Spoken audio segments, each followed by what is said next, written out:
And welcome back YouTube. Today I would like to review Drakensang, or in the German original title, Drakensang. It's a party-based RPG, and let's start a new game. Greetings. I am turning to you in what are now dark times. Much has happened over the past few years. I have become embroiled in matters that can now scarcely be untangled. In order to achieve this, I desperately need an outsider, an unknown face. I know I can count on your help. May Auge be with you on your journey. Your old friend, Auge. So this is how the game starts. So your old friend Ardo calls on you to come to Furlock. And the story is quite interesting. It's pretty much you're the chosen one, and you have to, well, fight evil, of course. Now, the game is based on the Dark Eye universe. It's sort of an equivalent of the Dungeons and Dragons systems. You first start creating a character, which is always nice. You have a bunch of standard characters to choose from. An Amazon, a pirate, elementalist, a rogue, battle mage, warrior, mercenary, ranger, so there's a whole bunch of them. And they all come with certain attributes, base values, bonuses. But you can go into expert mode and sort of change all the stuff. So if you want a mage that's good in lockpicking, for example, then that is possible. You can actually do that. So it's a very versatile system. A bit further on in the review I'll explain a little bit more how this actually works in the game. So in Drakensang, as they say in Germany, you'll meet other characters during your travels, and they will join you in your quests. So this is basically a party-based RPG, and it's really nice to balance out your party with a good variety of characters. Then you'll also get to level up as you progress in the game, which is really nice. It's not just one character, it's just a bunch of 4 or 5 characters.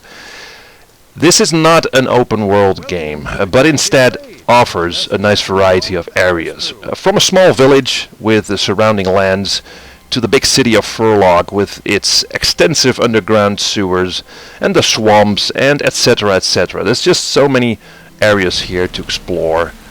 It's a big game. Now, for a game that came out in 2008, the graphics have aged, of course. But the game has its own distinctive look and feel that I can appreciate. It's very much inspired by European middle-aged fantasy. The game offers a good standard selection of fantasy quests, offering some freedom in choice here and there. So, for instance, you can sometimes talk your way out of a situation instead of killing everyone. There's a good bunch of enemies in this game as well, and some really interesting and frightening bosses as well.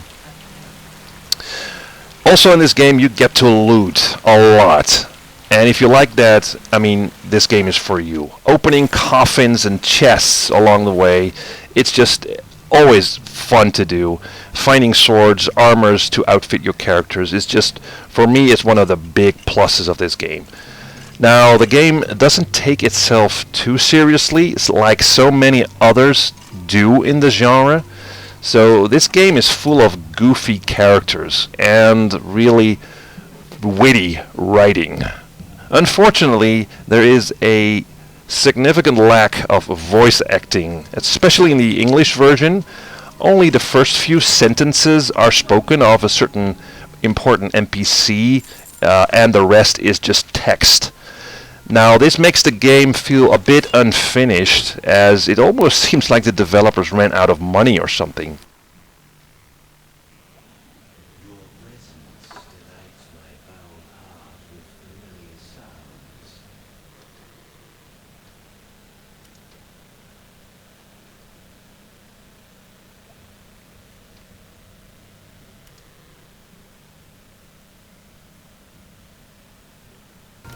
Okay, now let me show you some of the RPG systems at work in Drakensang. So my mage isn't doing so well, he's wounded, and so are my other party members. Now, I go to his inventory of my mage, and this is basically his inventory here at the right side of the screen. It seems that he doesn't have any bandages, so I'll check the inventory of the other party members. Let me see. Yeah, so Forgrim has some bandages, so I'll give it to my mage, like this. Go back to my mage. Find the bandages, click the right mouse button, and click use. So, if I'm lucky, my mage will now heal himself. Let me see. Oh, it failed! Oh, I gotta try it again. This can happen. Let's try it again. This will cost you one bandage at a time. So he healed himself now, so I got only 3 wounds now left, so I gotta do it again. Hopefully it will work. Yes, so still not completely healed at this point, but I'm gonna show you a bit more of the character screen as well. It's inventory, but also there's a character screen. Now, this is your inventory. This is the talent screen. This is all the stuff you can change using adventure points and experience points that you gather throughout the game, doing missions, killing monsters, and such. This is the combat talents, so you can sort of see all the different weapon types in the game: daggers, fencing weapons, axes, sabers, swords, etc. These are special abilities. These you can buy from trainers. And these are my magic talents. Okay, so these are Balm of Healing. I already have some other stuff like this. The Burst of Flame I like a lot. Now, let's upgrade it. So we press this one, and you can now upgrade stuff, right? As you can see at the attributes, I can raise these. I can raise courage, I can raise cleverness, but this will cost me a lot of points. Or I could choose to go to the talents and raise those individually. So, for instance, if I want my character to be better at healing or treating wounds, I raise it to 9 or 10. Go to my combat talents, and I want my mage to also experience himself in, let's see, axes and maces, so I'll raise this. Can only do 2 at a time at this point. Go to my spells. I can raise my Burst of Flame maximum now. So I'm left here with my attributes. I can raise my courage or my base values, vitality. So you can basically shape your own character the way you like it. Let's say I want to raise perception, which is good. A little bit willpower is always good, and some base values, vitality. Oh no, maybe astral energy. This is basically your magic power. So I'll raise that. It's always good for mage, and then I accept these changes by pressing this seal, basically. So I accepted those, and you can do this for all your characters. So it's really an intuitive system.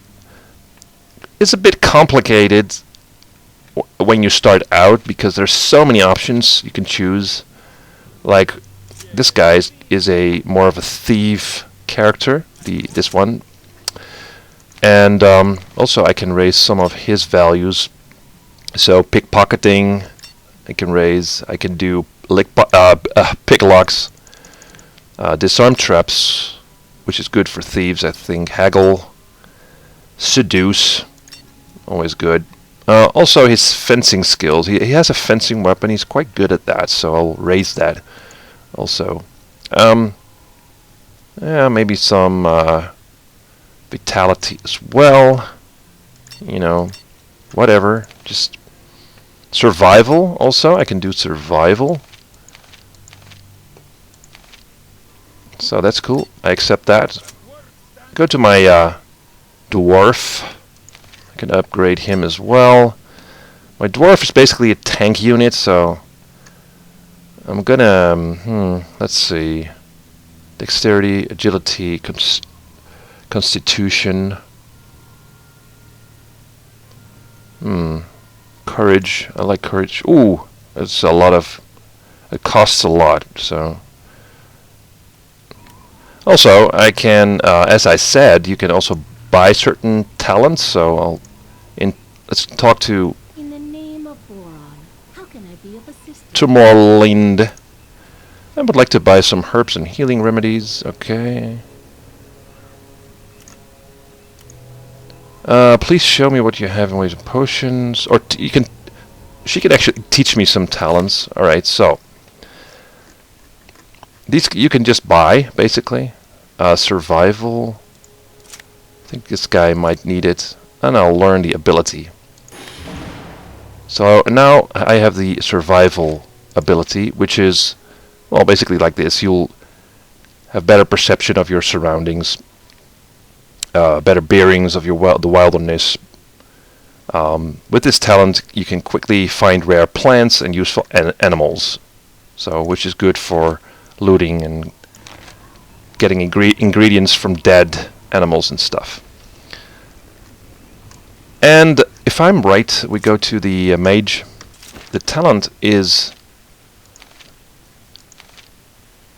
It should be somewhere here. As you can see, I have it now in my in my character sheet as well.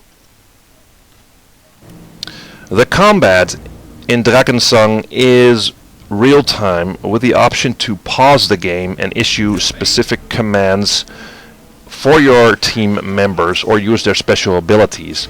But this becomes quite chaotic in battles.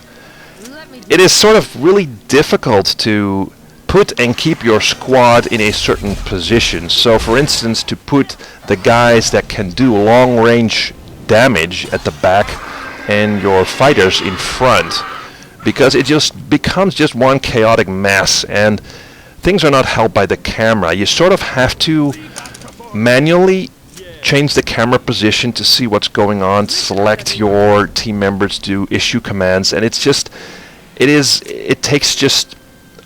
annoying. It takes a lot of time, and it's just a bit irritating as well. So the combat is really very similar to Diablo, but instead it's worse than that. So the best strategy in this game each and every time is to focus or select one specific enemy and then try to kill it and then move to the next. So combat really leaves to be desired, and I think this game would have benefited from having a turn-based system instead of a real-time one. But still, this game has a lot of heart. You can really tell that the developers really love what they were doing here, and it's still one of my favorite RPGs of all time. It just has a lot of atmosphere, a lot of character, a lot of love. It is fun. It's just a lot of fun. So, hope you enjoyed this little review, and let me know what you think.